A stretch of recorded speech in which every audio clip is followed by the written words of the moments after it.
Thermodynamics question number 4. Delta U of combustion of methane is minus x kilojoule per mole. The value of delta H is. तो इन 4 option दिए हैं, इनमें से एक option choose करना है. तो what is delta U? Delta U होता है चेंज इन इंटरनल एनर्जी.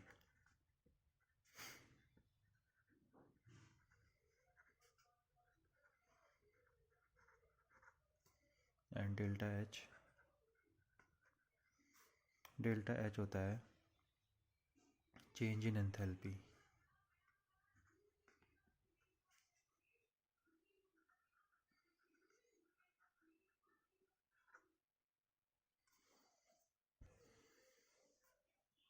तो जब हम ऊपर छोटा सा नॉट लगा देते हैं तो उसका मतलब है कि मतलब वही है चेंज इन इंटरनल एनर्जी, लेकिन फ़र्क सिर्फ इतना है कि ये जो इन्फॉर्मेशन होगी डेल्टा यू नॉट रिप्रेजेंट करता है change in internal energy at standard condition. यानी कि प्रेशर की वैल्यू जब 1 बार होती है उस वक्त जो चेंज इन इंटरनल एनर्जी होगा वो है डेल्टा यू नॉट. और डेल्टा एच नॉट यानी कि चेंज इन एंथैल्पी. तो डेल्टा एच होता है change in enthalpy, delta H naught हो गया स्टैंडर्ड एंथैल्पी, मतलब कि change in enthalpy at pressure equal to 1 bar. जब प्रेशर इक्वल टू 1 बार होगा तो बस एक नॉट लग जाएगा ऊपर से इस तरीके से. तो जो मेन चीज़ है वो ये है कि डेल्टा यू हो या डेल्टा यू नॉट हो, वो है चेंज इन इंटरनल एनर्जी. बस यू नॉट लगने का मतलब है कि जो प्रेशर होगा वो 1 बार होगा. उसी प्रकार से डेल्टा एच हो या डेल्टा एच नॉट हो, मतलब वही है एंथैल्पी, चेंज इन एंथैल्पी.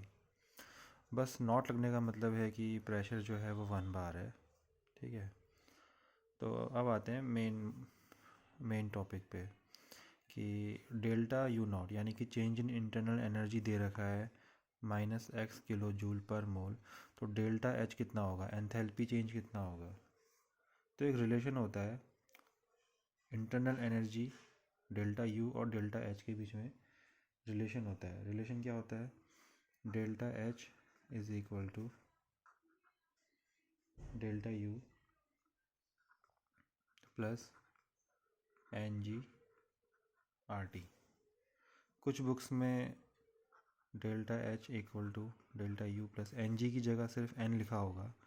तो सिंबल का फ़र्क है लेकिन चीज़ एक ही है, मतलब एक ही होता है. तो मुझे एन जी लिखने की आदत है तो मैं एन जी लिखता हूँ, मुझे एन जी पसंद है लिखना. तो delta H equal to delta U plus N G R T. अब यहाँ पे नॉट लगा हुआ है तो आप नॉट भी लगा लीजिए. उस मेन चीज़ तो वही है ना, नॉट से कोई क्वांटिटी नहीं बदल जाएगी. डेल्टा यू हो या डेल्टा यू नॉट हो, है वो change in internal energy. Delta H हो या डेल्टा एच नॉट हो, वो है चेंज इन एंथैल्पी. नॉट लगने का मतलब है कि जो बात हो रही है वो स्टैंडर्ड कंडीशन की हो रही है. स्टैंडर्ड कंडीशन मतलब प्रेशर की वैल्यू कितनी होगी, 1 बार.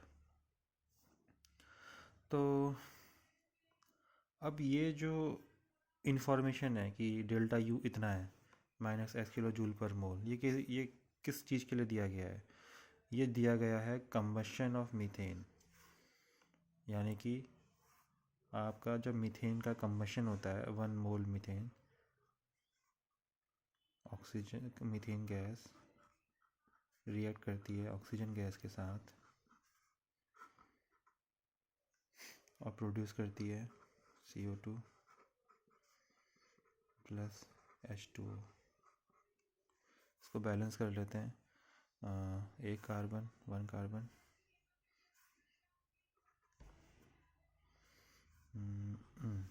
तो oxygen 4 oxygen 4 hydrogen 4 hydrogen 4.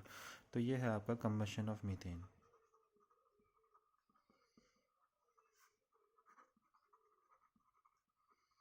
Methane का कंबशन हो रहा है. अब इस प्रोसेस में जो चेंज इन इंटरनल एनर्जी है वो कितना है, माइनस एक्स किलो जूल पर मोल. मीन्स नेगेटिव है, माइनस लगा हुआ है ना आगे से, इसका मतलब नेगेटिव है, लेस देन ज़ीरो। तो डेल्टा एच कितना होगा? ओके, तो अब बात करते हैं डेल्टा एच क्या होता है बता दिया, डेल्टा यू क्या होता है बता दिया, ये एन जी क्या है, व्हाट इज़ एन जी, तो ये भी बता देते हैं।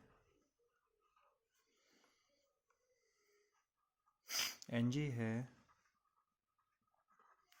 Change in gaseous moles. क्या मतलब हुआ इसका? इसका मतलब ये हुआ कि जो गैस है, प्रोडक्ट में जो गैस है,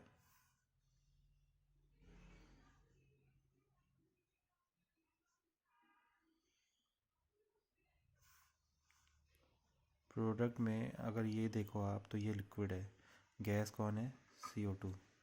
और रिएक्टेंट में गैस कौन है? CH4 and twice of O2।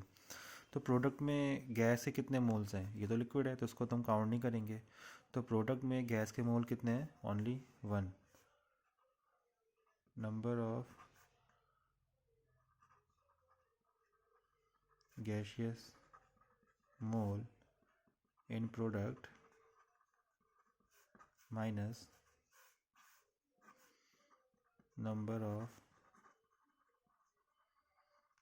Gaseous मोल इन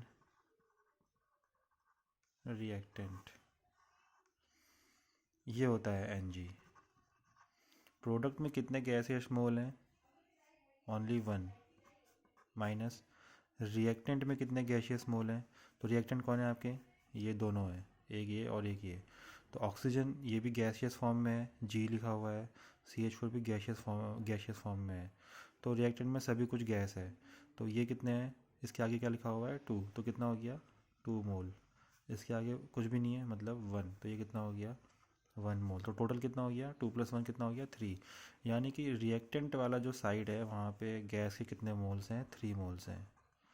और जो प्रोडक्ट वाला साइड है वहाँ पे गैस के कितने मोल्स हैं? 1 मोल हैं। तो Ng की वैल्यू हो गई 1 - 3 कितना हो गया?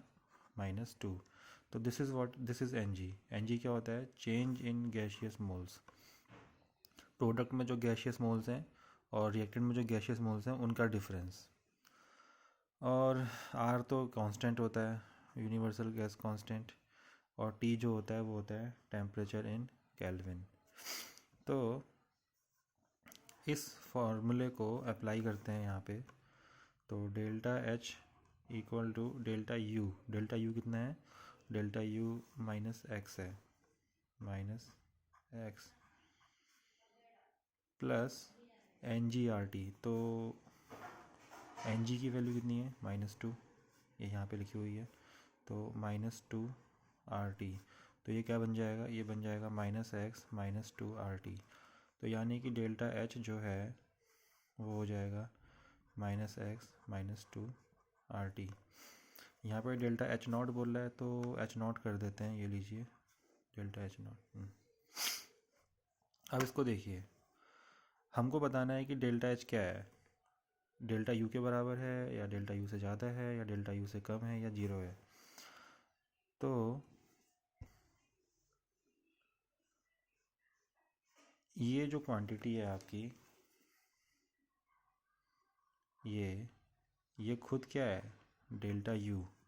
तो डेल्टा H कैसे मिल रहा है आपको? डेल्टा U में से भी आप क्या कर रहे हो? माइनस कर रहे हो। तो डेल्टा H क्या हो सकता है? डेल्टा U में से आप घटा रहे हो ना, तो ओवरऑल जो आंसर आएगा वो डेल्टा U से कम ही होगा।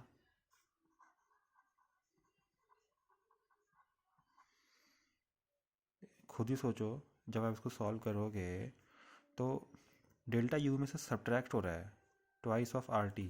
R पॉजिटिव होता है, टेम्परेचर इन केल्विन पॉजिटिव है।